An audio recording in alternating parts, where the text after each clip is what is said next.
but I don't see it on YouTube yet. Go to my YouTube, and Yeah, then I'm on your YouTube now. refresh, because I got it I'll up. tell you. Yeah, let me go out of it. What's up, Blatantly? Blatantly's in the house already. Got a minute before we get started.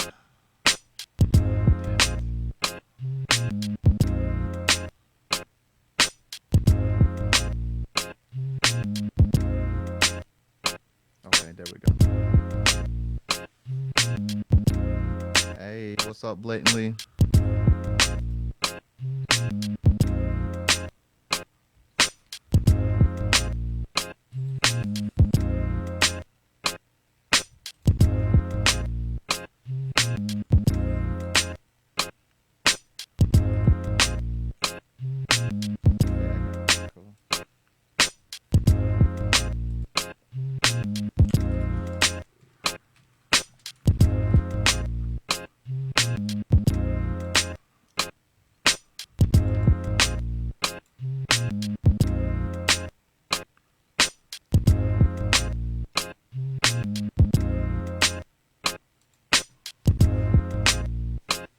We're ready. All right, all right, all right, all right. Everybody. Yes. You are now rocking in the place to be. This is Daysun Civil of Sun Civil Media. And here we are once again on the Music Producer Spotlight. This is our podcast / live stream where I introduce people or I bring friends on and we talk. We talk about everything from music to life to, the struggles, trying to get through to the achievements of this life as well. We even talk about God as well. We talk about our relationships and things that we have. This channel is here to inspire. It is here to help everybody get to the next level or move to a position where they never thought they could be before. So, without further ado, what I want to do, let me turn this down just a tad bit. I want to introduce a great guy. I want to introduce somebody that I met this year, and he's been nothing but a good person. Nothing but whatever he says, he does it. I'm not going to tell his whole life, but he's a ex-military man. He's a music producer. He's a DJ. He's an artist. He's an MC. He's a songwriter. He's an accomplished man. He has so many albums that if you search him up on Bandcamp, if you look on Apple Music, if you look on Spotify, you'll see a plethora of records. Not only that, he's an accomplished producer. He's done, he has a lot of work that's going on that when he tells his story, you're like, man, I didn't know he was doing all that. As well as he has done things that I don't think a lot of people are doing. He has reached out of our national borders and he works with international producers and artists. I want to introduce to you someone that I think is a real great guy, and hopefully by the end of this you'll see how great he is as well. Make sure you check out all his social media, his YouTube, his TikTok. He's on Facebook, he's on Instagram. I want to introduce none other than my homeboy Lonza, BeatsbyLonza. What's going on? Thank you for that great introduction. I appreciate you having me, man. Make sure your mic's a little closer. I got you. All right. Thank you. Cool. I appreciate you. Thank you for having me. A pleasure to come on your platform. Salute to you and all you do. Thank you, man. I appreciate that. One of the first things I want to do is I want people to get to know who you are. So tell them a little bit about yourself. We're going to get into your origin story and things of that nature. But my introduction is just an introduction to the show. We want to introduce people to who BeatsbyLonza is. So take it away. All right. So BeatsbyLonza, I am a father, a producer, engineer, DJ. Y'all heard that already. And I just love music. So everything that my character is about family and music. It's about just taking everything to the next level, to not stay stagnant in yourself, and to push people to know that you can do more than you think that you can do. It's not always about being the loudest in the room, the best in the room. It's just about showing people that you can accomplish anything that you put your mind to. And no matter what people say to you, as long as you put one foot in front of the other, you're gonna make it. So I just that's what I'm about. I'm about getting past all the things that people say that you can't do, and just making Put it your known mind that to. you can do it. And no That's matter my motto is get to work. So let everybody else talk, let everybody else say what they think you can do. As long as you get to work, you can show that you can get it done. Yeah, yeah, that's what I like. Lonza's about getting the work done. Before we get in your origin story once again, in a short period of time, you have grown your social media following faster than I've seen a lot of people grow their social media following. I've seen some people get on and be like, yeah, 30 days I did this. Yeah, 2 months I did this. Can you alert to the people how much growth your channel has gotten from May until now? Well, in that short period of time, I decided to try to funnel all of my social media platforms into one place. I tried to make sure that instead of just being all over the place throwing darts at the wall trying to do a whole lot here, a whole lot here, a whole lot there, I decided to try to keep my functioning and my ideas into one place. So I tried to funnel everything into YouTube. And from in about 8 months time span, I went from about uh I want to say I went from about 100 subscribers to now 1300, almost 1400 subscribers right now. That's good because I got to say, we talk about it all the time.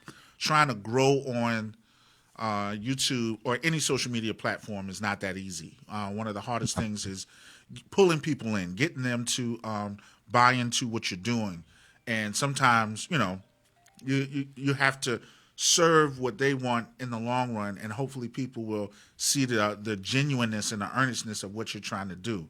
So I applaud you, man. I tell you all the time, I like you inspire me because I used to see like 5, 6 posts come up in a day, and I'd sit there, I'd be like, oh, I got some work to do.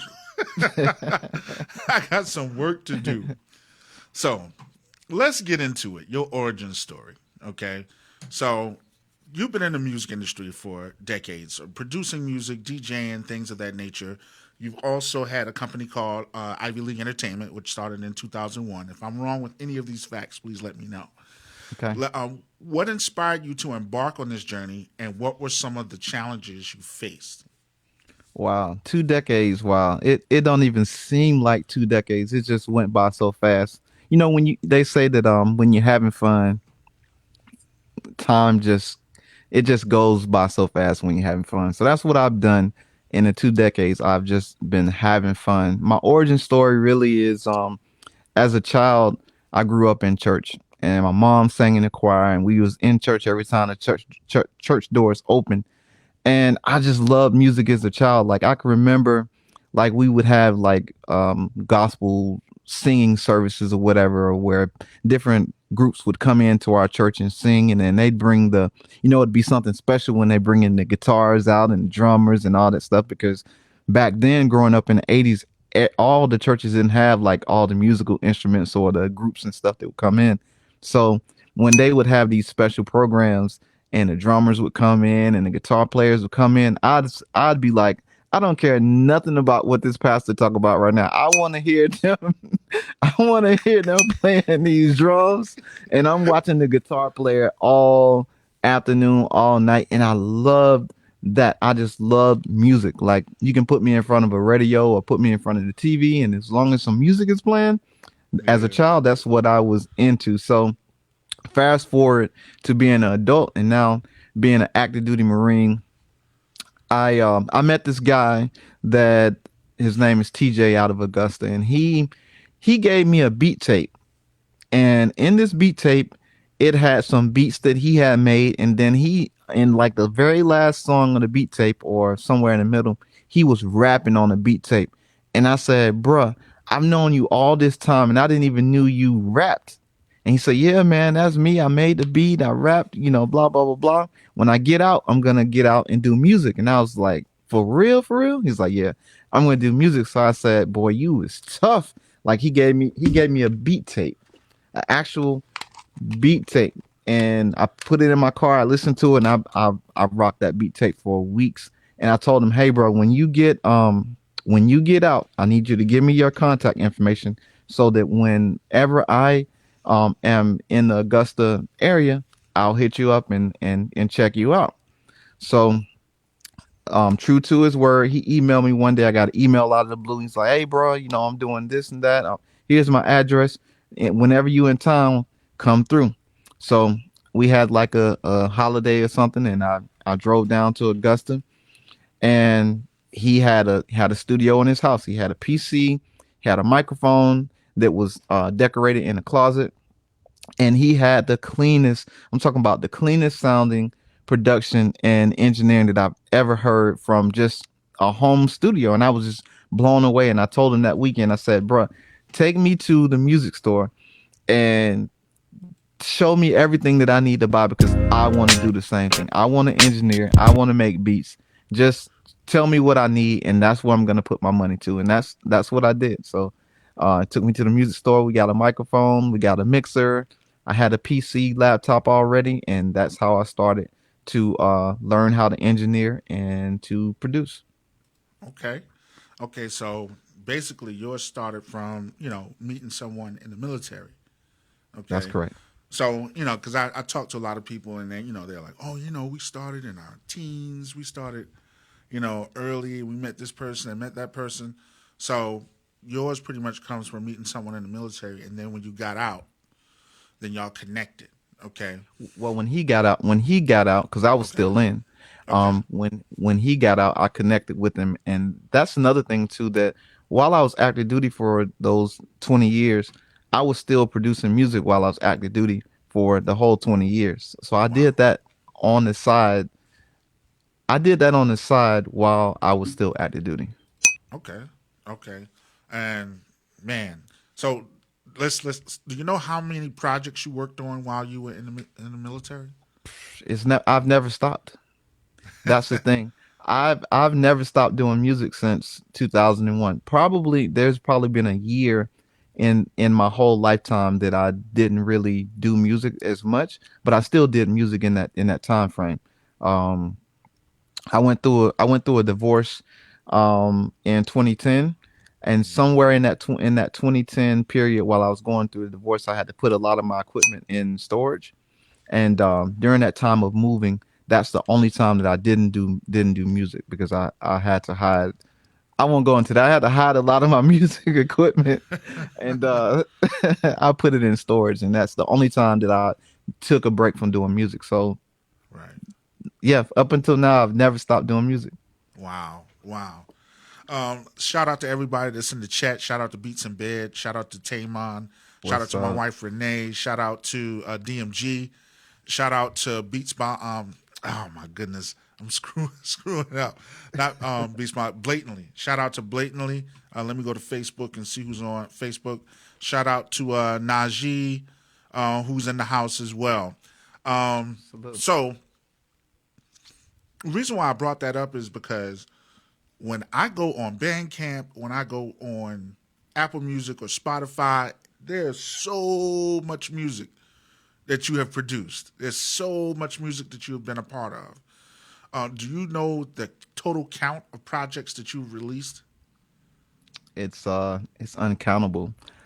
There's so much music that um let me say this. The reason that there is a my catalog is going crazy is because I I I hate to talk to somebody and they say, "Well, who have you produced for?" Or you always see that in producers bio. They say, "Produced for Ninth Wonder, Jay-Z, produced with blah blah blah blah." They have the accolades in the top, right?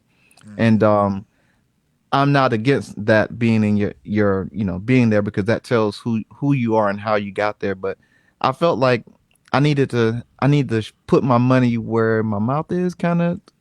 Is that the Right. thing you say? I, I Yeah. I wanted to show and prove that I had stuff out there. So when people look me up, you just didn't go to Google and see Beats by Lonza and see 8 pages of stuff. You saw also the music, you saw the DJ stuff, you saw everything about me that that I put out. So I wanted to make sure that there was enough there, so there was no, um, so nobody could ever say that you didn't do this or you didn't do that. So I just needed to always have that concrete, tangible something that you can touch and say, okay, he did something. Yeah, yeah. Because I was like, I think it was back in April. You were like April or May. You were like, yeah. Um, you put a link, and I went into the link, and I was riding around listening to your stuff, and I was like, dang, you got so much music up in here, which I think is good because you do hear a lot of people, especially in social media. So many people talk, you haven't done Right. this, you haven't done this. No, I feel like you're quantifiable. You it is you have a background in music. You Mm-hmm. have done music. You have produced. You release tracks. You do a number of different things that people don't realize. Like they come into your page and they see that you're the drum machine specialist. They see you working with a number of different machines. And I Mm-hmm. really implore you all to go and listen to his music. Go and listen to the production, listening to the different styles he has. It's dope. There's one album you can tell he's with his crew. Some stuff he's by himself. It's a lot of things that are going on. Can you tell us how did you start DJing and what drew you to the aspect of DJing?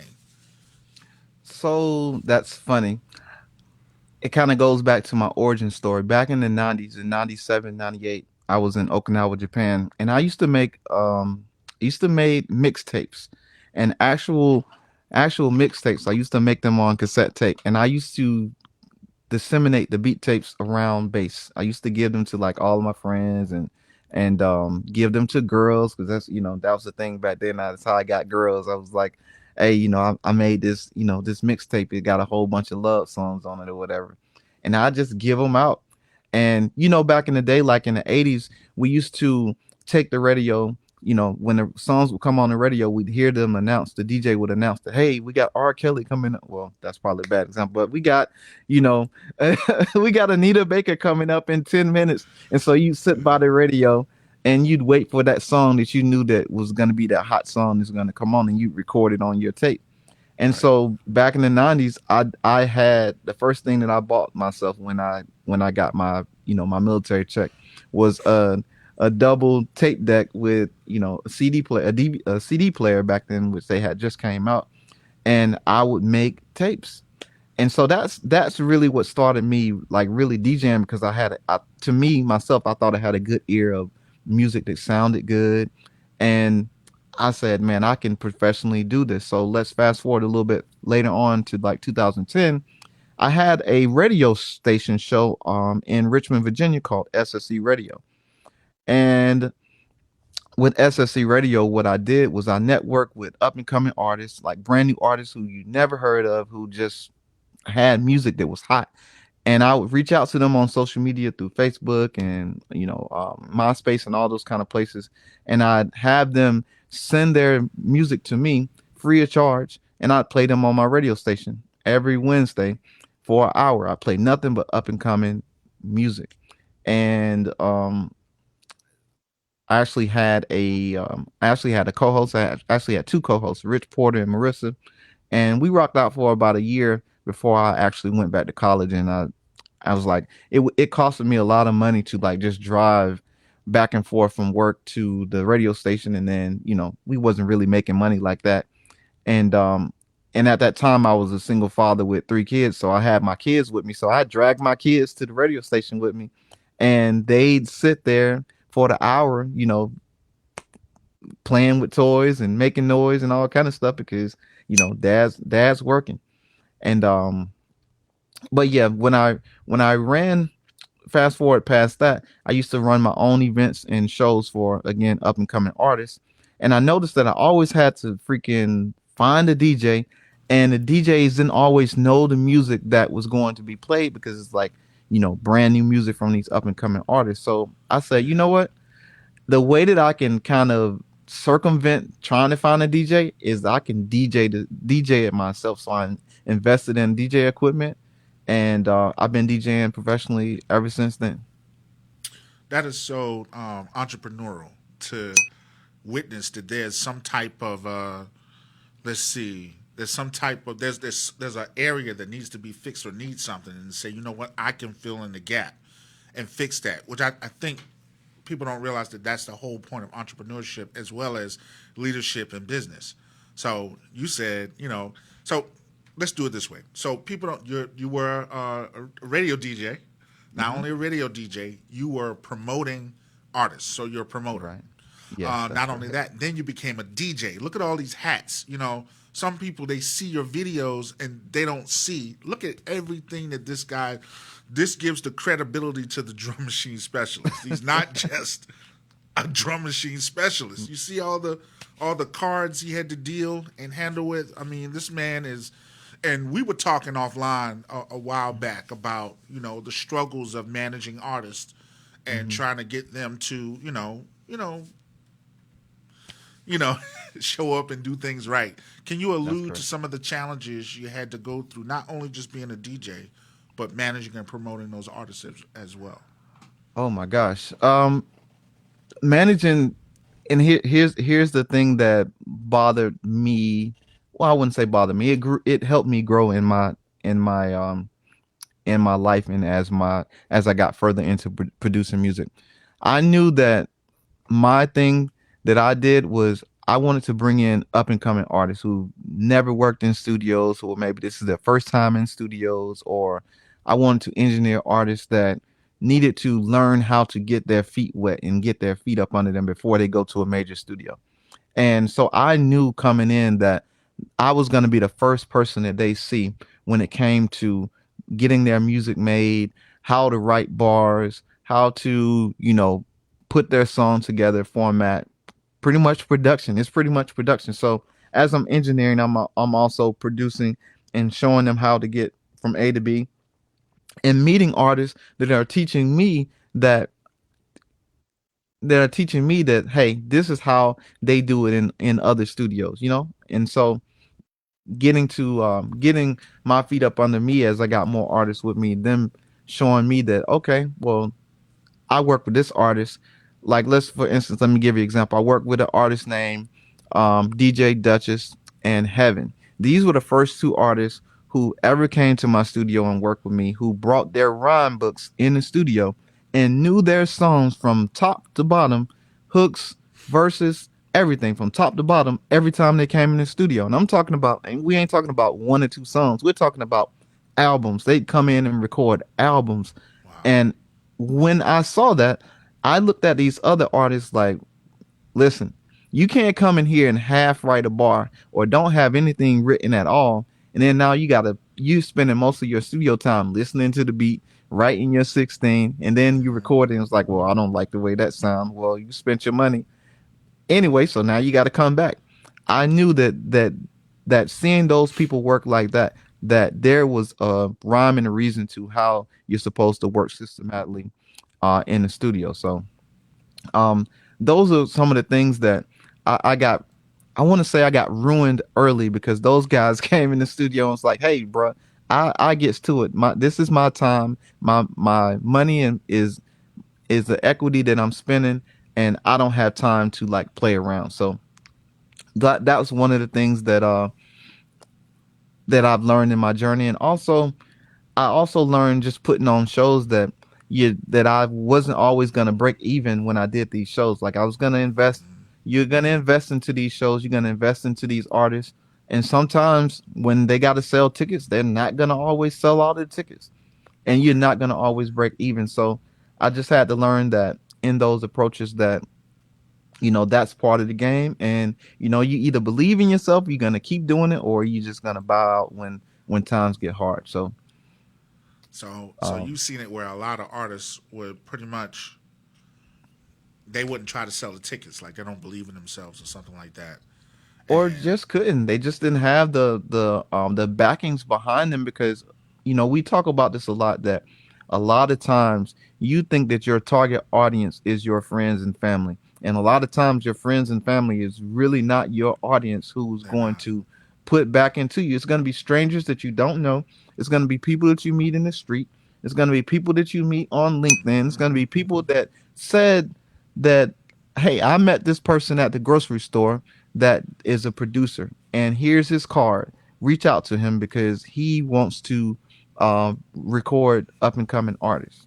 Right. So I met one of the best artists that I've worked with in a McDonald's. He worked in a McDonald's in a drive-through, and I just, for instance, one day said, "Hey, I'm gonna give him my business card." I gave him my business card, and come to find out, he's a freaking R&B artist and one of the hardest R&B artists that I've ever worked with. Like just going to a McDonald's, and he's went on to work with Beyonce. He's went on to work with what's the girl that sings all about that bass, all about that bass? You know what I'm talking about? The Yeah. white Megan girl, Trainer. Megan Trainor. He's Yeah. wrote songs for Megan Trainor. Like, Wow. I mean, the list just went on.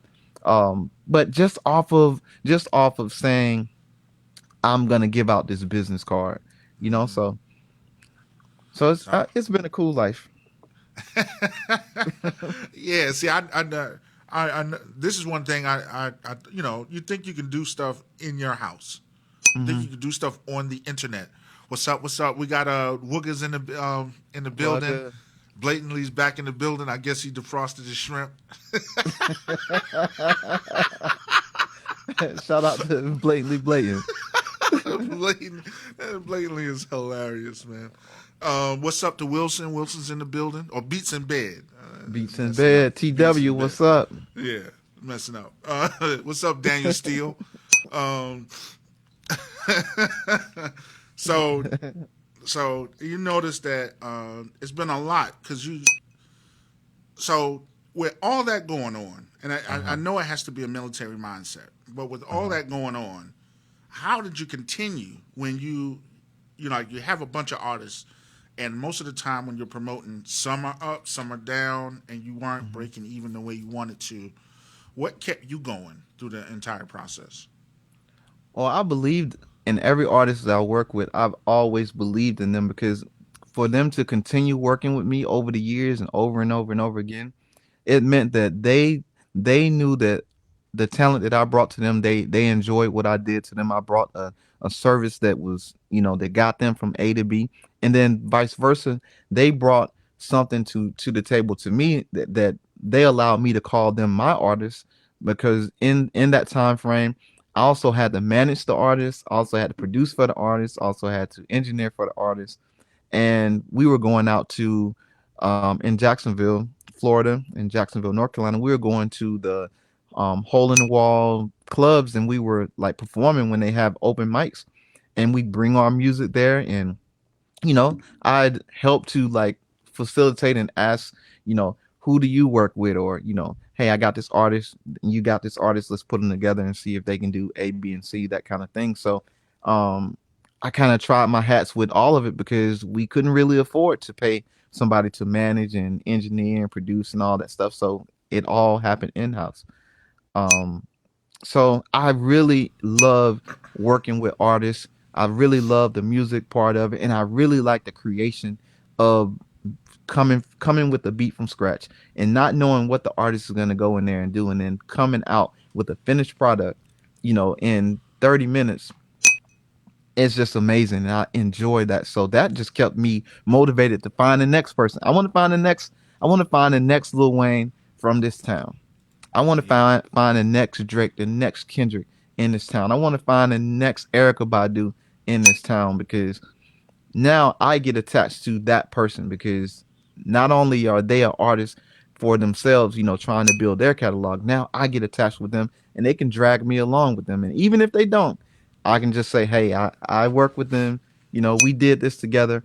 And then, I push them on to the next person or the next definitely. level. Definitely. We got some people coming in the chat. Shout We out. got I'm So Sexy.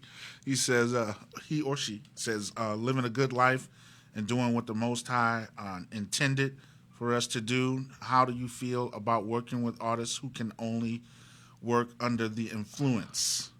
I had I had a couple artists that only could produce and only could rap if they're smoking. And they'd come in and you'd smell the skunk, and you just had to determine whether it was worth the, whether it was worth the work with that artist or not, or one thing I didn't allow was smoking in my house because my studios were always in my house. So I didn't allow people to smoke in my house. So they'd have to go outside and blaze up or go in their car and blaze up and then come back in and do what they do. So I don't have a problem with it. Um, it does become a problem when you just can't make music without being under the influence of things. But yeah, Right. everybody got that thing. So, you can't I can't ever I can't ever say anything bad about that because I don't know why they need it. It Right. may be something internal, it could be something mentally, it could be just they like the way it feels when they are under the influence. So Yeah. they know what they bring to the table when they do those things. So I I just didn't allow that around my kids. So I had to I go hear you. outside with that. I hear you. I know when I was on college, I used to go around battling and stuff like that. And everybody would come up to me, hey man, you would be so much nicer if you. They're like, you nice, you tight, but you'd be nicer if you smoke this. And I'm like, I ain't stupid. Like you're not tricking me. You're trying to Right. get me to be your Hmm. customer. But Right. that's my story. I can't speak for nobody else. DMG, the clink is that when everybody comes in the room or if everybody says something, that's my recognition to let me know that someone so I can go back to the comments and check out the comments. Um, That's my dog, Gregory Brockett. Thank you. I appreciate you, Greg. the one that says so dope. Yes, he sent in the what's his name thingy. Okay. Super chat. Yep, super chat. Yep. Thank you, thank you, thank you, thank you. DMC. Ironically, some of the most entertaining artists have been. Oh, that's so true. Drug addicts. Daniel Steele says, S2400 gang. Yes, sir. uh, um, LV Drizzle Music says, much love. This is my first time checking out the channel. Thank you for coming in. Thank you. I'm so sexy says, intended. Um, Eli Purr says, not the good old Camp Lejeune. Uh, Yes, sir. Camp Lejeune all day long. DMG says, oh, he was saying, what was that clink sound? Yeah, that was people coming in and commenting. Eli Purr says, Jay Vegas, North Carolina. Just seeing what else everybody's saying in the chat. Main man Dev, he says, salute my brothers, Harlem in the building. We hear you, we hear you, we hear you. Acknowledge Seven says, peace. What is a sync license? We'll get to that. We'll get to that. We'll try to hold on to your question and get to that. Let me just get back to asking Lonza this thing on social media. So you talked about taking all of your like everything that you had on social media and drawing it towards YouTube. Mm-hmm. We do know that YouTube is, out of all of the other platforms, YouTube is the one that has a little bit of staying power. So Mm-hmm. you put a post up on Facebook, it's going to drop down at some point. It may disappear, but you can always have someone to go back and search. So on YouTube, you branded yourself as the drum machine specialist. So, what drew you to this niche, and how do you stay at the forefront of drum machine technology and techniques? Well, I can't take 100% credit for that drum machine specialist name. That came from Khalif. Khalif Wins NYC. Shout out to Khalif. Yeah, We had a conversation about what direction my channel was headed in and what I was known as far as a brand. Now everybody knows me as Lonza. They know that I'm a producer, but what really made me stand out in the production world? So when we took a look at my studio and I was like, he would say you have multiple hats as far as working in a lot of different platforms and drum machines that you are almost like a doctor or almost like a specialist. yeah, And then, that light bulb came on like drum machine specialist. And I was like, yeah, that's it. I, right, I am a drum machine specialist. You're absolutely correct. I doctor and do experimentations on drum machines. And so I think that, I need to run with that. So that's how the drum machine specialist name came around. And I just love everything about drum machines. I enjoy technology. It's just a part about being creative when I'm creating in a machine because it's not anybody else creating this and programming this. This is me programming it based right, off of my own brain. So I watch YouTube just like everybody else, and I watch all these other producers that are making beats on YouTube.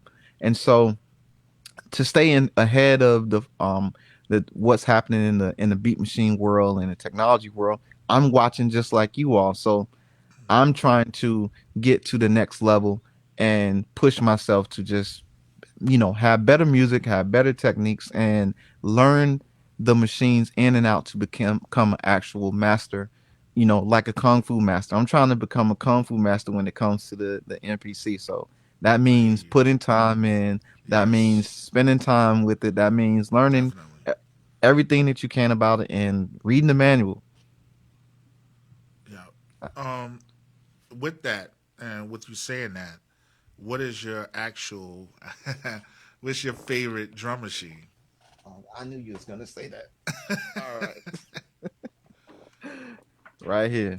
This is my Yeah. favorite. This is my favorite drum machine ever made in the whole entire world of drum Yes. machines. This is Yes. a MPC Live 2 for Two. y'all who don't know what this is. This is a portable MPC that has a battery, a speaker, a hard drive, and an SD card, and it has multiple ins and outs on that side. So yeah, this is my baby. Yes. This is where I make all of my hits at night when my wife is looking for me to be in the house and they're watching their Korean dramas and their stuff that I don't pay attention to and I just need to be there. This is Right. who gets me out of all that kind of stuff. So it gets me out of trouble. But this is where all the beats and all the hits are made because in the nighttime.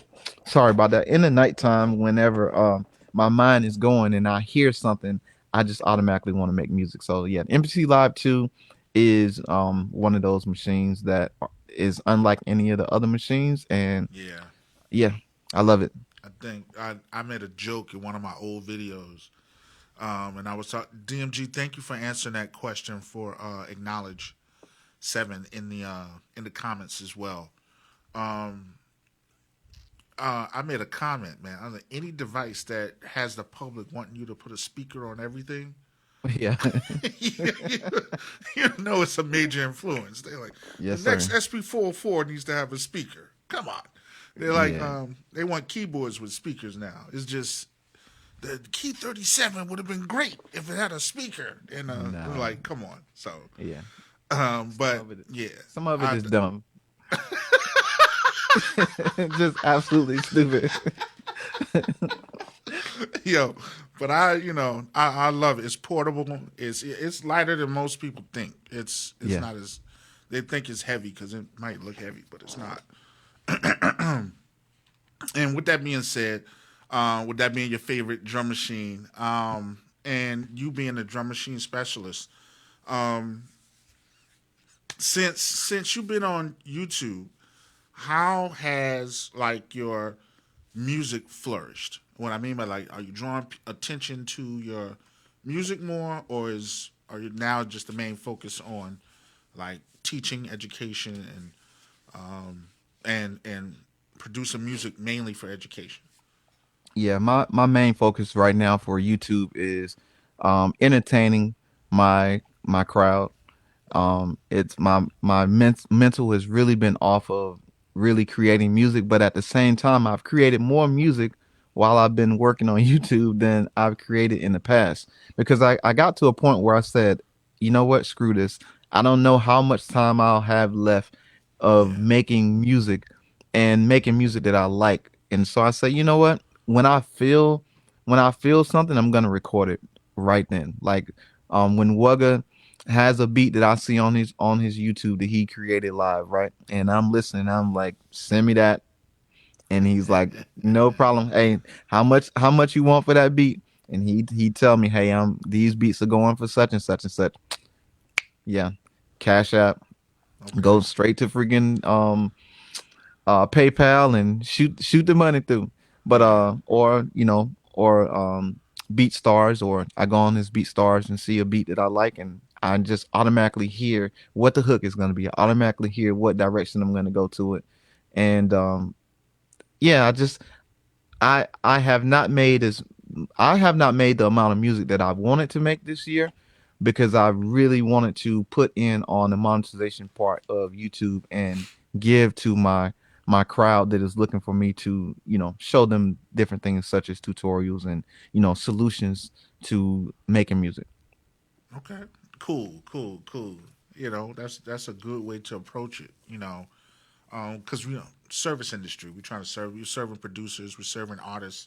So artists and producers, please pay attention to what's going on because we're trying to serve you or service you so that you can have some access to, if you need music, here's an artist that produces music. If you need direction, get with this particular artist.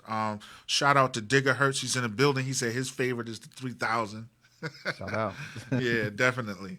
Um, so going back to your discography, at Beats by Lonza, whether it's on Apple, whether it's on Bandcamp, whether it's on Spotify or other streaming platforms, you have Oh Summer Vibes, you have GMNP, and multiple volumes of the Beats by Lonza on platforms like Spotify and Bandcamp. Can you tell us about your creative process behind these releases? Well, the old summer vibes came about with my friend Odom. He hit me up on Instagram and said he wanted to do a beat tape that he can play in his car for the summer. Like, I guess he's from Texas and they do this. I guess they do this kind of thing where they have like bass contests or whatever, Uh huh. and he wanted to make a beat tape that he can play in the. I guess he wanted to play them in those in the contest or whatever. So he put he put it to the test that can I make him a beat tape that he can just play in the car. So that's how the old summer vibes came about. And the Jim and P was just NPC live beats that I had put together that I didn't think that anybody can rap on really. And I said, you know what? The only way that people are gonna really hear this music is if I just put it out as a beat tape. So the Jim and P beat tape was my. I asked my daughter. I said, hey, what what should I name this beat tape? And she said Jim and P. And I was like, what in the world is Jim and P? Now, Jim and P Jim and P was something else. It wasn't actually Jim and P. It was something else. It was an actual word like Jim and P or Jam and P or something like that. And I thought she said Jim and P. So I named it Jim and P. Right. And so that's how the that beat tape came along. So again, like I said earlier, I wanted to have enough catalog in other places that you can actually go because a lot of times people don't want to pay for music. They want to go to Spotify and download it for free. So I had to actually have catalog that I can actually push and give to people for free that they can just stream. So I just took a bunch of those products to put out there. Now this is good because it's something that speaking for me, and I know probably speaking for a lot of producers out there. A lot of us we hold on to our music, and we think, oh, this is the one that I was saving for Dr. Dre. I'm saving this for Jay Z. This one is specifically for Nas. Right. And sometimes we just have to get it out there. But I'm learning that the older that we get, we got to put it out there, and find a way. We can always find a way to monetize it as once we get it out there. But Yeah. sometimes you need that weight. Think about someone that wants to work with someone, but you have nothing to show them.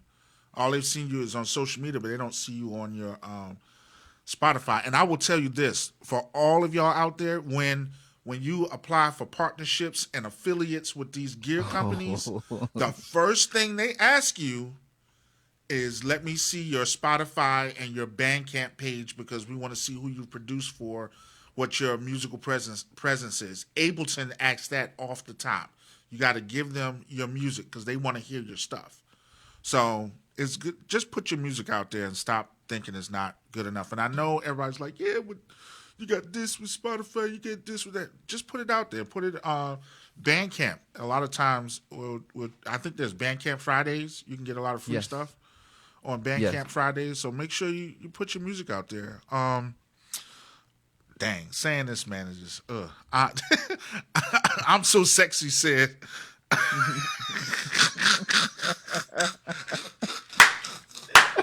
That's stupid.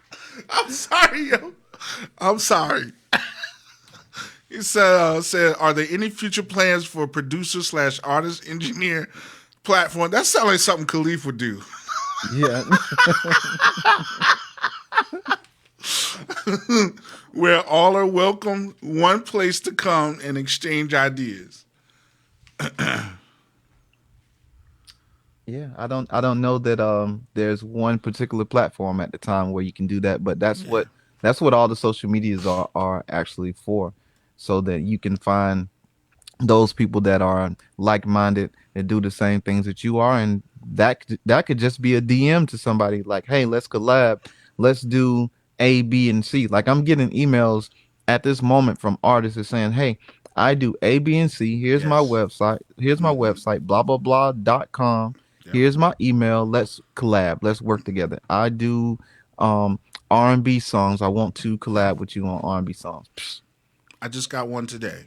I just got one today. Somebody asking for a collab. YS Books left. The MacGuffin Files. Welcome. He said Discord is one of those yes. areas where you can do that. Discord is a lot. Yeah. I thought about doing a Discord, but I know it can be a lot of work. You know, but it can work. You do need, in some cases, you do need a space where people can come to, whether it be your website, hint hint, something you own, or a Discord, or or other platforms as that. But that depends on what your perspective is and what you're actually trying to do. Discord can be Right. good for things like that as well. All right, so we talked about your origin story. We talked about the you being a DJ, you being a promoter, you being a producer, you being an MC and an artist, and things of that nature. So we've given the support, the weight, the Hmm. foundation of who you are. Now let's kind of focus on your YouTube. All right. It says your channel focuses on solution-based music production tutorials. What inspires you to share your expertise online, and how do you decide what topics to cover in your videos? Well, again, like I said, I am a watcher of YouTube, right? And I'm always thinking about where can I fit in the whole, avenue of the production community. And so I'm trying to always look at and look at what's out there, and then how can I be different than everybody Right. else? Like, what would you come to my page to see me do? I know what Bolo does. I know what Al McCree does. I know what, all those other big content creators, and we know what they do already. But what can you come to my page and see differently than you see on those other people's pages? So what inspires me is that, I'm always motivated to find the next thing that I didn't know that I could do with this particular machine. Like, um the another thing I'll say too, another thing that really grew me as a producer was my El Jefe brothers. So for y'all who don't know who El Jefe is LLC created by four Marines, myself, Heaven, Guada, Jetta. Yeah, four. So four of us, four military retired Marines, all put together a company, and these guys were all rappers, and I was the only producer. And so I would feed them beats, beats, beats, beats, beats, beats. Like, I was working 6 beats a day. Let me say this, I've been making 5 to 6 beats a day for the last 6 years. So you can multiply those numbers and see how many beats I got in my catalog, right? Yeah. And so when I got with those guys, I was able to we built a group chat, and I put my beats over in the group chat, right? And those guys, as fast as I could make the beats, they was like, I want that one, I want that one, I want that one, I want that one. Here's a song, here's a song, here's a song, here's a song. So I was like, oh, I like this. I like this because they're working at my pace, and they're using my beats to make songs, and then we're putting them on Spotify, and then we're putting them on Bandcamp, and we're selling them, we're making merch. So that motivated me to not only make more music, but to go out and show other people out in the world that you can also do the same thing, and to actually teach it. So that's why I went into solution based music production tutorials, and then just to give some of my expertise of what I've done over the years, just to kind of get people to focus on getting to work. Definitely. Definitely. So So with that, at the same time, you also have a podcast. I do. What's the name of your podcast?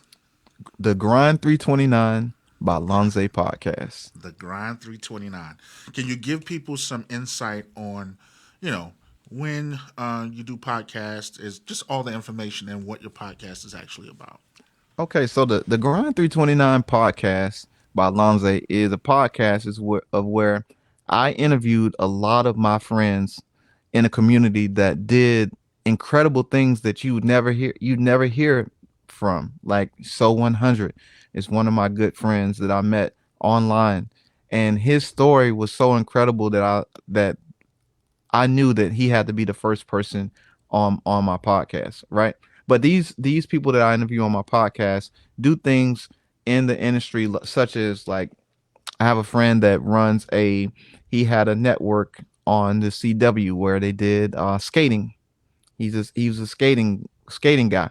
He said that he told me once upon a time that he think that the movie Roll Bounce out of Atlanta was based off of his life story, because his group used to do that kind of thing and win all those skating competitions. I got other friends that are producers. I got friends that are um, just do everything out in the world, in the community. And I thought that if I don't give them a platform to go out and speak about what it is that they do, that you'd never hear about these incredible people that are Right. actually friends in my circle that are doing great things. And so that was the gist of the podcast, that you grind. People say that you should grind 24/7. I don't believe that, because grinding 24/7 will burn you out. And Right. I've had a couple instances, at least two, of where I burnt myself out. And I came up with this product of 329. Those are my favorite numbers, 3 and 29. I figured that if you grind 3 days and 29 hours, the rest of the time frame after that, if you subtract whatever is left, you take that time to regroup Wow. and to recycle yourself, and then come back to it and hit it hard again. And so you grind, 3 days, 29 hours, and then you rest. And then while you're resting, you're putting together a plan of how you're going to come back the next 3 days and 29 hours and hit it. And so that was the purpose of the Grind 329, to kind of give yourself a refresh, to give yourself a break, to where you can come back fresh, and still, by the time the people catch up to what you did the previous week, now you still fill in the bucket for the next cycle. So the Grind Man. 329 podcast is on its second season, and matter of fact, we are about 3 episodes in right now for this next season, and I'm happy about the direction that we're going in for this next season. And where can you find the Grind uh, 329 329 podcast. podcast? It is on all social media platforms where you have any podcast. That will be Apple Podcasts. That will be Spotify podcast. I think Deezer or Reezer or something like that. They have a podcast. Deezer. But you can just go on your Googles and just search for the podcast, and it'll populate over all I want to say there's 55 different podcast platforms out there that the podcast is sitting on. And also, if you want to see a visual, also you can find it on YouTube as well. I actually have your link tree up right now with an image of the actual podcast. Y'all make sure y'all check that out. That's something, I mean, the brother's doing some big things. I So make sure you appreciate it. check it out. And our links to everything will be in the description as well. And I'll make sure his link tree description is there as well, so y'all can check things out. As you can see, look at the list of things that he has going on his link tree. You know, he has his YouTube page, his Amazon list. He sells on Amazon. We both do. Hmm. He has his Bandcamp page. He has his merch page, and his merch looks really good. His beatsbylonza.com, Grind 329 podcast. I like the way he broke that down. If you take 3 days, and out of those 3 days, if you work 29 hours, basically you have the other days to plan and, rest and relax a little bit. But you grind 3 days, and you got the other days to kind of get some things done and chill in the other way. He has releases. You got the Kraken, Times Haven. He got Blessed by Zay 2. That's why I say he has so many projects out. Do you see this? I mean, the man works. The man works. He definitely has his grind out there. Let me check the comments one more time. Beats by Wuga says most artists have their regular producers. It's all about reaching out and showing artists how you differ from who they are currently using or already using. 1,000%. Let me ask another question. All right.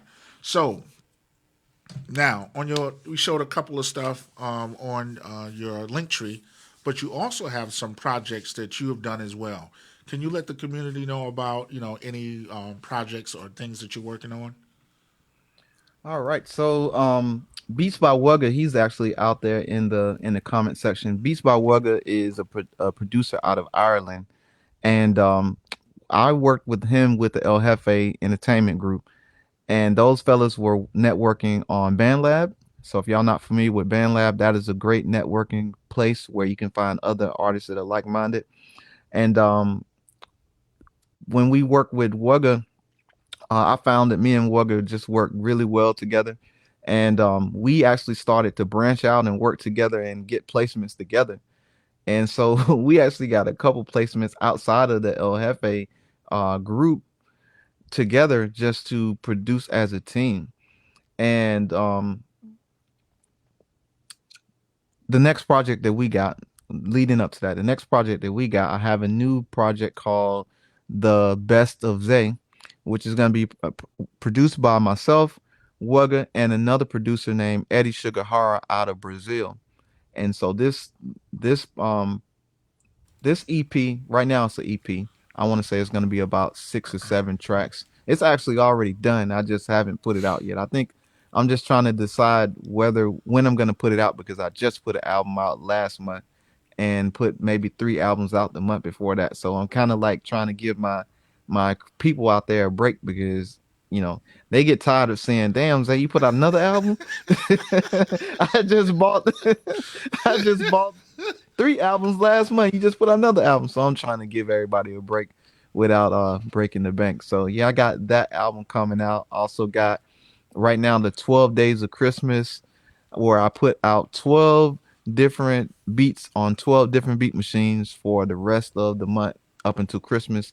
On Christmas Day, I'm gonna drop that beat tape with all 12 songs, and I think I'm gonna give that away for free. So that's what I'm working on right now. That's good, man. That's good, man. Um, that leads me into this question because a lot of people are trying to get work. Producers are really trying to get work, and it seems like you've done something that a lot of people talk about that they're Hmm. not doing. It's unconventional. You have gone to international borders, and you're working with international producers and people as well. Can you explain how that came about? Yeah, I like to work with people that like to work with me. And I'm an introvert. I like to be inside, and a lot of times people just reach out by social media. Social media is so powerful, man. You just have to use it.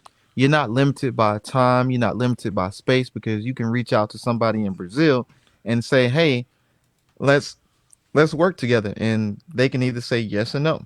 And so I kind of like social media kind of takes the anxiety out of working with people, networking, because now you're not really in front of people, but you're in front of people. You actually have to get out there and say, you know what, I don't care how this turns out, I'm going to just ask, because the worst thing you can do is not ask for something that you want. So if you want to do something, the worst thing they can tell you is no, and then you just move on and say, hey, I guess what, i I asked, I learned a lesson, let's go to the next person, because eventually somebody's going to say yes. So all those no's, eventually somebody's going to say yes. I love your mindset. That also leads me to like when I interviewed Snipe Young, Hmm. and he talked about, he's like, there's so many no's out here. Who cares about the no's? Just keep going until you get a yes. Which leads me to like someone like Myron Golden.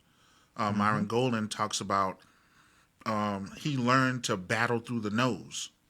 Same thing Khalif will say. He'll say, "Man, I in my youth I learned to get no so much that I'm going to go for the yes." So I think that's a part of some of the issues that some of us have. I'm an introvert as well. It took a long time to do this, to show people my mistakes and things of that nature, to not care about the mistakes anymore. You see me making a messing up 10 times to finally get that one time that works. But what I found is a lot of people would much rather see that as opposed to see the polished. I Right. mean, there are times I'll work like I'll take a whole day editing a video. It'll get like 51 views. Then I go on live and get 130 something. Right. So I that mentality is excuse me, a success driven mentality, which is really good. And I think a lot of more producers need to, not just producers, but artists and people need to get into that.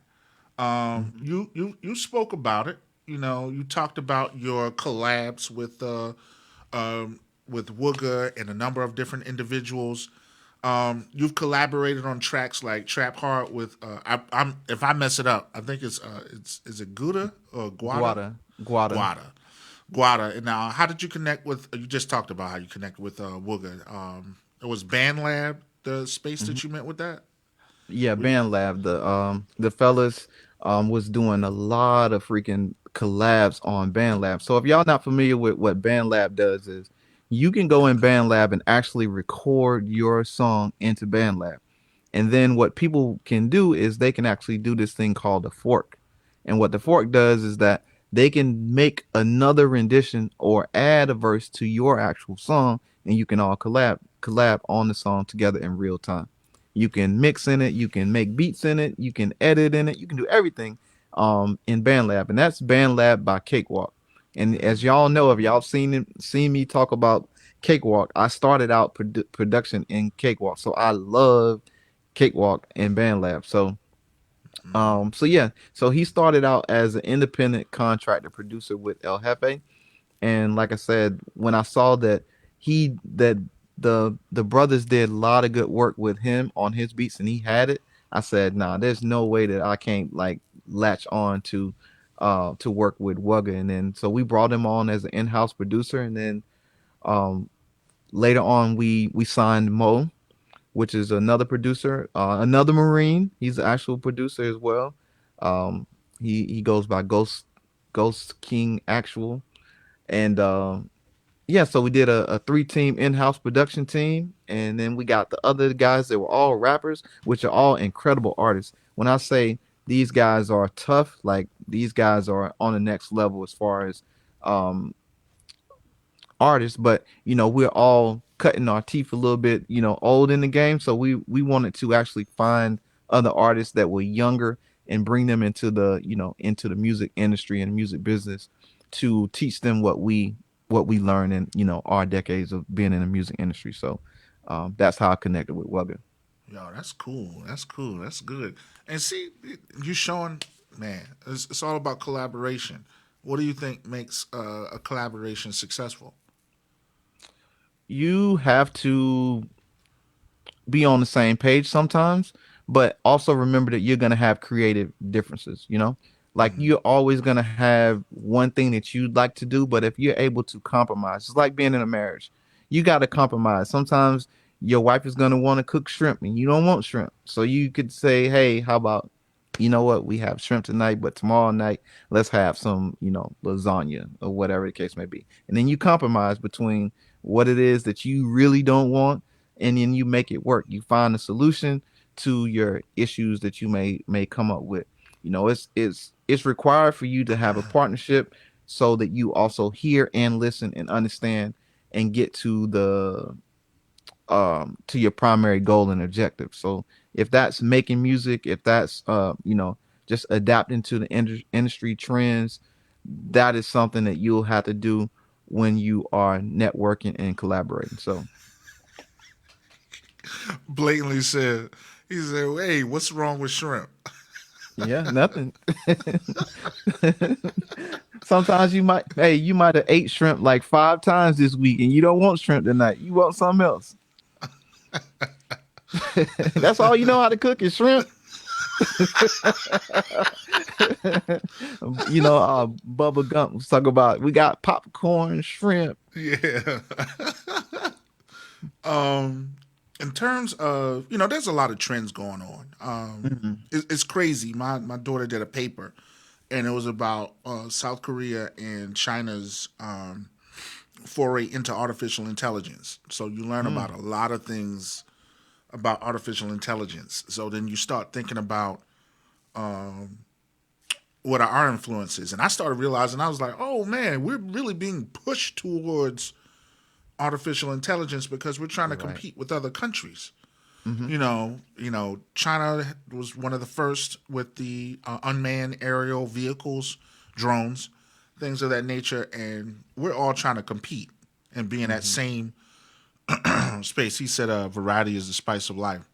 So I see the same things taking place because one of the statements that they said is that like China and South Korea have found ways to increase their gross domestic product and increase the living, smart cities, jobs, things of that nature, their defense through artificial intelligence. So look at where we're at right now. So Mm-hmm. it's bigger than a drum machine because we're kind of in that space right now where we're there's a race towards artificial intelligence in a way that is taking over our music. So with that being said, how do you see yourself adapting to some of these changes that are taking place in the music industry? Well, in the military, we had this thing that we call like adapt and overcome, right? You either gonna adapt or you gonna get taken over and you're gonna lose. You're gonna lose the battle. You're gonna lose the fight. So you're gonna get left behind if you don't see the changes that's coming and develop yourself as much as you can to move with the changes that's coming.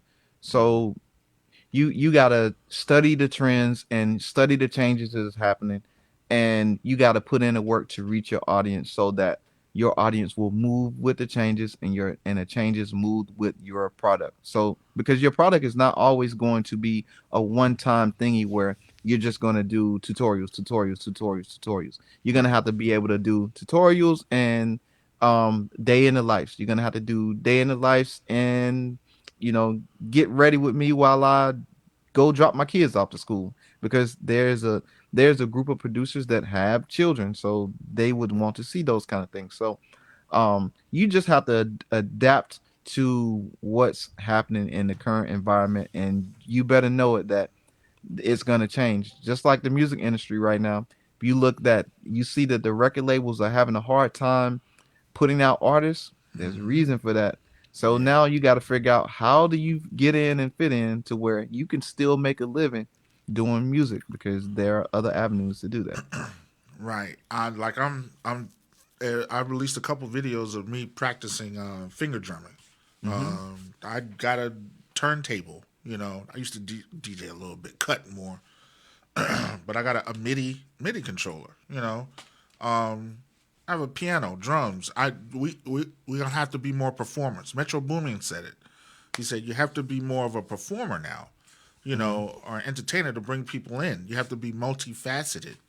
I think some people just want to sit and make beats like it was back in the day, but you really have to adapt. I like what Wuga said.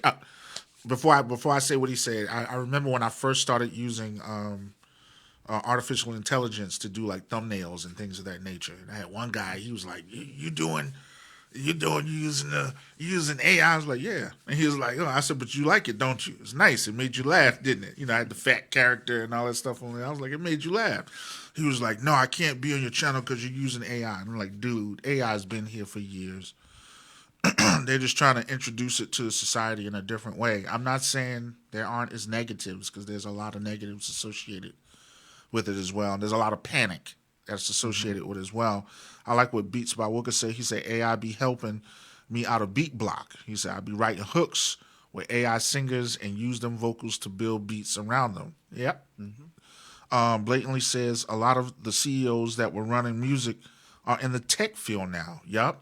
And definitely into the AI. That's where it's at. Especially like I think Herbie Love Bug, producer for Salt and Pepper. You don't even hear Mm-hmm. nothing about him. He was what they call him, like the first mogul in the early '80s. Mm-hmm. But he went into tech, and you don't hear nothing from him anymore. But you can't get around it. All these are all computers anyway. You Hmm. know, they're all computers. Since So, the 1930s, I think the AI was actually introduced somewhere around the 1930s, 1940s. It's yep, it's went by different names, but yeah, yes, it's been around a long time, and it's never going to go anywhere. cybernetics. They tried to call it cybernetics at one point, and then, but yeah, it's automation. You know, Henry Ford in the manufacturing plant, automation. Hmm. You know, it's the same thing. You know, we just advanced it a little bit. But it's not going to stop. You know, you have all these AI simulators, these AI music generators. Use them to your, even Snipe Young said that. I put that video out. He said one thing we have to stop doing is we got to stop running from the technology. He said because what's going to happen is you're going to edge yourself out of competition. And with that being said, you know, like what thoughts do you have on like the streaming platforms and the current condition in the landscape of music? Well, I think that a lot of people would agree to me when I say the music streaming sucks, but it is not leaving anytime soon.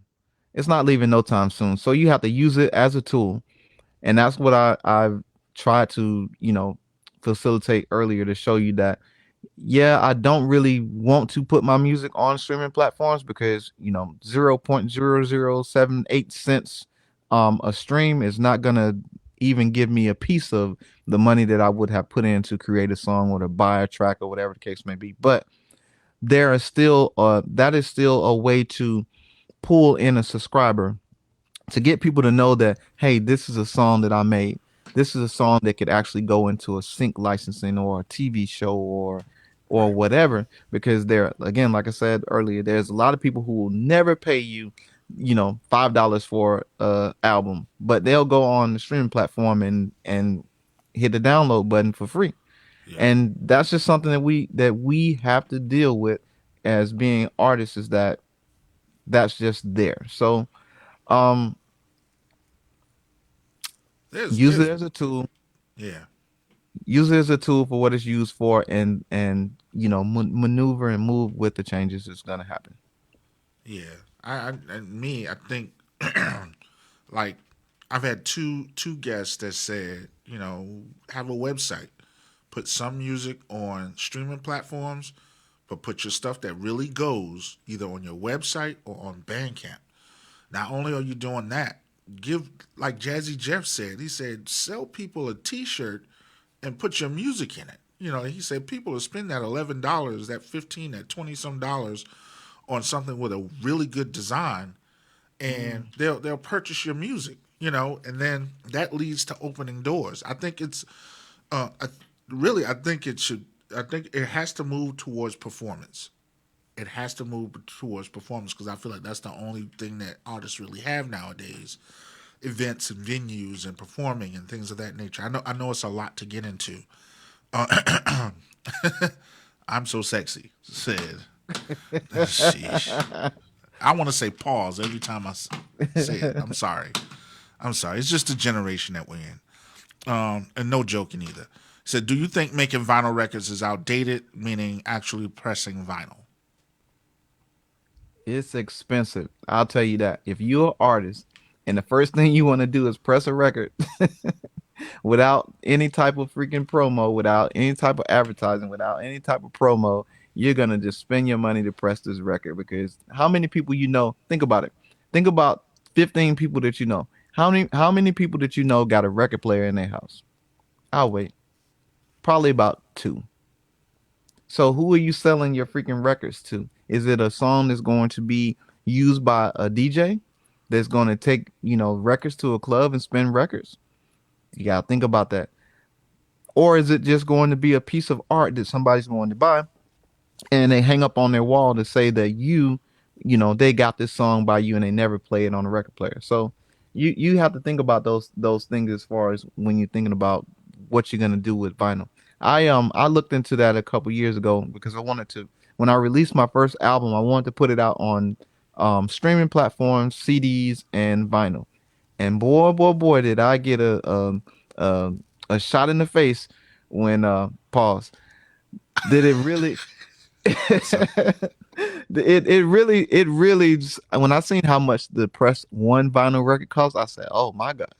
Nah, I ain't in that realm of investing yet. So, yeah, yeah, it's a lot. I know someone gave me an idea one time. It's like make your sample packs and press them up on vinyl, but you got to have an audience for that. you gotta have an audience. Yes, sir. And I think that's one of the biggest things. I think we got to learn how to build a brand. Make and a lot of people say you're the brand. Become the brand. You got to make yourself the brand. But the how should I say business 101 is you either got to have a product or a service. Hmm. You gotta serve a community. You gotta build a community. You gotta build a name for yourself. You gotta build a reputation. You gotta build all those things, and that's what I see a lot. A lot of people want to step out there, but they don't want to take the time to build a brand. I think Conductor Williams is good at building a brand. Chris Punsalon was very good at building a brand. Eldre, yeah, good at building a brand. You have to create products. You have to establish yourself. People have to constantly see you, and they see you as something good. Like what's my man, Cook and Soul, and you quickly see them. That's why I like the way that that that Beats by Lonza puts content out. Shout out to Blatantly. Shout out to Beats in Bed. Shout out to Jazzmatic. Shout out to everybody that's putting out content and they trying to get very sick beats. Shout out to you all that everybody's trying to put yourself in a position where people not only see you as the brand, but they know you have something to offer. Beats by Wuga said vinyl is only necessary with a good demand first. So I would do it that way, yeah, because it I is agree. expensive. We are Bit Mob. What's up to Bit Mob? He said record players are an art piece, not meant to be played because they produce toxic air that is not safe to breathe if you play it. So if you would buy it to support the artist. Okay. That's new. I didn't know that. Yeah, I didn't know that either. I must have a lot of toxic air up in me because I'm telling you, my childhood, that's all we did. James Brown. Right. We was scratching the crap out of them records, boy. But that's good to know. And, it is made from bad material. But anyway. So, any advice for any aspiring producers, social media content creators, or anybody that wants to establish themselves in music? I'd say stand out, but fit in. And what I mean by that is you got to be creatively different, but still fit in a place that nobody can move you and alter you as an artist. And so until you decided that that's what you want and require and what's required, that you're gonna have to just bump your head a few times until you learn um, how you actually fit in into the industry. You got to find your space that is just you, because I think the problem right now is that, and what I think the record industry has ran into, is that they created um, you hear people talk about industry plants all the time. They put these people in place, or they champion these people that will, it's a test bed market. They test you to see how many people are going to like this. And if they like it, then they're going to build more and more and more just like that, so that they can make that money in that time period that they put it out there. But if you are a actual individual who is a creative that don't move with the wind like that, then you'll be able to stand out, and people will gravitate to you because they'll understand that you are an entity that's different and you are yourself. So I'd say, as artists and producers out there, make sure that you can establish yourself as being yourself. Have a sound that only people can notice, that is your sound. When artists work with you, they know that that's you that did that, because you don't sound like everybody else. But at the same time, you also have to, it's one of those catch 22 kind of things, because you have to move with the industry, but at the same time you really don't have to move with the industry, Right. if that. That if that makes sense. You in a business sense, you do have to sell and get people to notice that you are this actual person. But I think, like Pharrell don't sound like anybody or has ever sounded like anybody that ever came before and after him. So when you hear Pharrell um beat, you know that that's Pharrell because you know his drums and his sound or whatever, him and his team. Right. So I think that's my advice for new producers and aspiring producers is to be different. Don't sound like another Metro Boomin or another freaking Beats by Lonza. We don't need another Beats by Lonza. So Yeah. That's good. ma- That's good to find hear. your space. Yeah. Be original. And that's what he told. We even say that to content creators. Be original. Let them see who you are.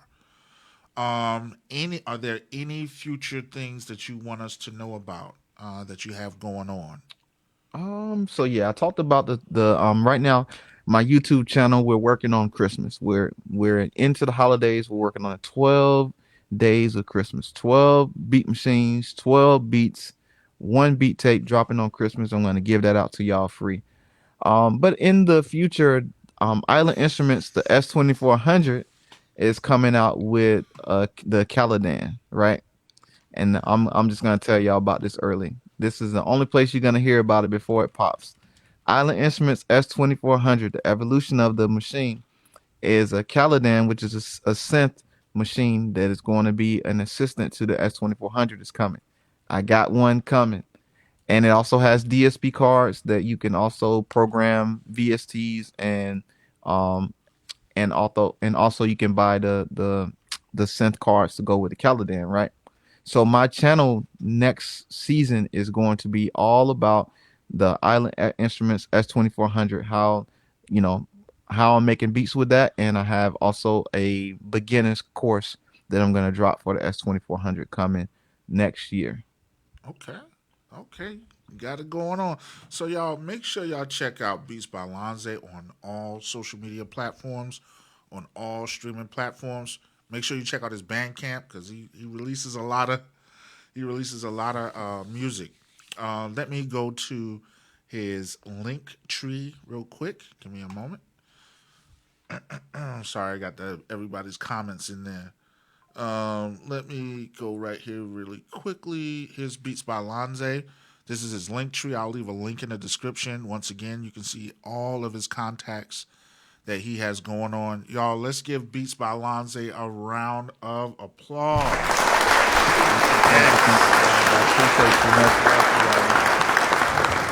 Yes, yes. Man, thank you so much for coming on Thank you, and thank you. sharing. Let me wrap up what I've learned.